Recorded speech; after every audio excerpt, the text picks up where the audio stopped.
Assalamualaikum warahmatullahi wabarakatuh, pemirsa. eh, Tanaman kelapa sawit pada masanya pasti akan dilakukan remajaan ataupun penanaman ulang kembali. Jadi tahapannya yang harus petani ketahui, apa saja yang harus dikerjakan sebelum kita menanam kembali tanaman kelapa sawit kita ataupun replanting. Jadi di depan kita inilah tahapan utamanya sebelum kita menanam ataupun mencincang batang kelapa sawit kita yang ada di atas ini. Jadi ini adalah tahapan pengerjaan pengolahan tanah namanya.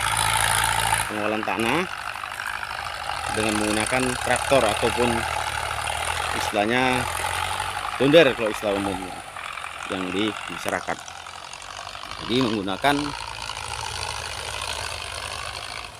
disk ataupun piringan yang tajam yang berukuran ini diameter 70 cm. Nah, kedalaman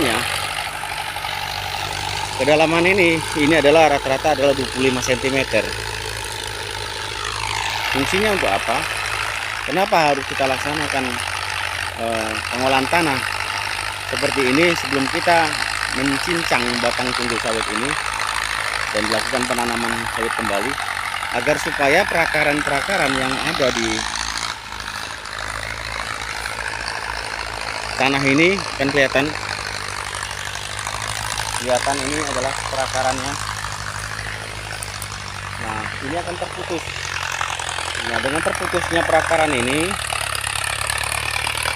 maka nantinya akan terjemur dengan cahaya matahari.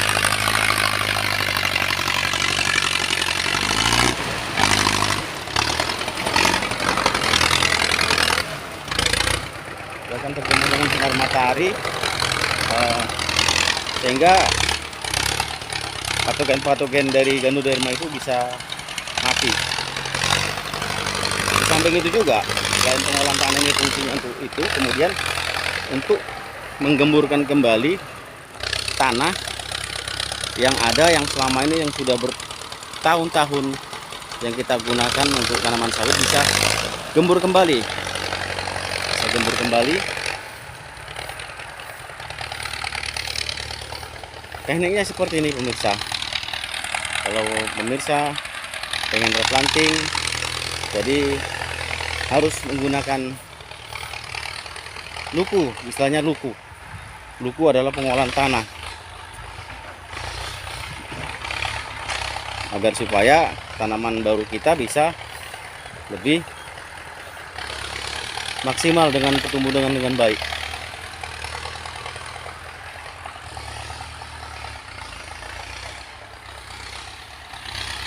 Nah, setelah nanti dilakukan luku, maka kita akan melakukan pencincangan batang kelapa sawit nantinya. Dibentuk dalam suatu barisan rumpukan namanya. Nah, seperti ini pemirsa. Jadi kalau ada pertanyaan, kenapa kalau seandainya nggak dilakukan pengolahan tanah, ya sebenarnya bisa saja, tapi risiko dampaknya yang akan kita hadapin apabila kita melakukan replanting sawit, maka yang kita hadapin itu adalah jamur Ganoderma yang utama, yang sampai sekarang belum ada obatnya. Jadi paling tidak kita meminimalkan, mengurangin agar supaya pertumbuhan tanaman sawit kita tetap baik. Walaupun nanti di kedepan hari tetap namanya jamur Ganoderma pasti tetap akan muncul. Tapi inilah salah satu caranya misal untuk menekan spora-spora ataupun bibit-bibit dari jamur Ganoderma. Jadi dengan putusnya perakaran sawit ini, maka harapannya ke depan bisa mengurangi perkembangan dari jamur Ganoderma.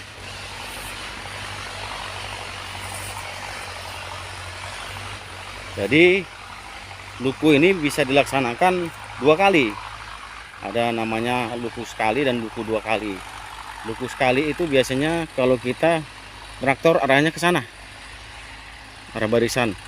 Kemudian nanti kalau luku duanya, nah kita berbalik arah supaya di antara pokok itu dengan pokok ini nanti akan terkena. Ini kan belum kena, maka nanti akan dibalas mengarah barisan ke sebelah kirinya. Itu disebut dengan istilah diagonal, menyilang istilahnya untuk pelaksanaan luku ini.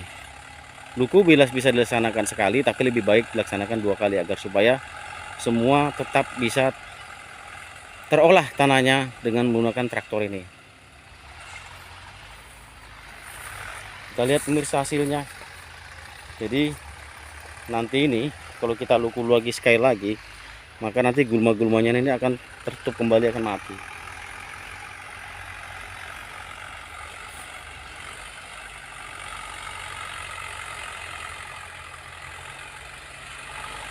Kita lihat pemirsa prosesnya.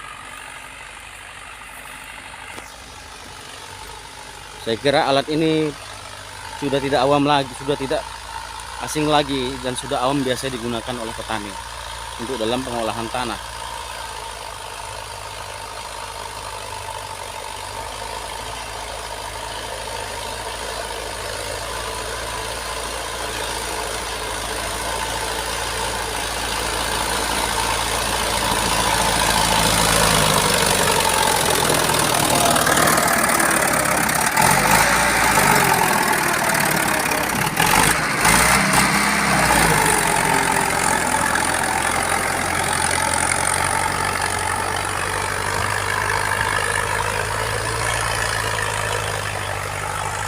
Dan ada satu lagi, karena biayanya besar untuk pengendalian memutus jaringan akar.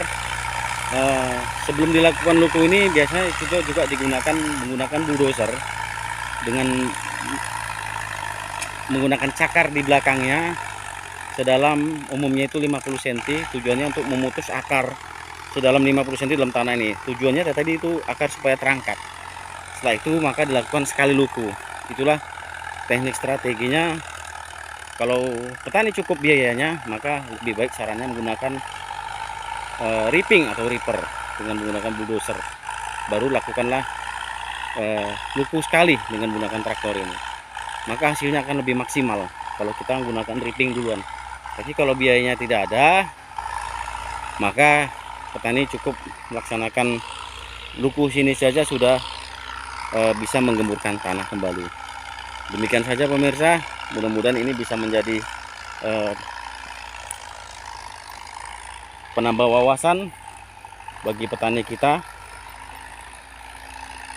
Harapannya petani kita bisa lebih paham bagaimana sih proses replanting sebenarnya.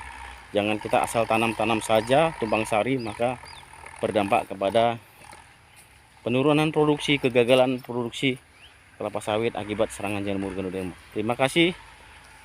Assalamualaikum warahmatullahi wabarakatuh.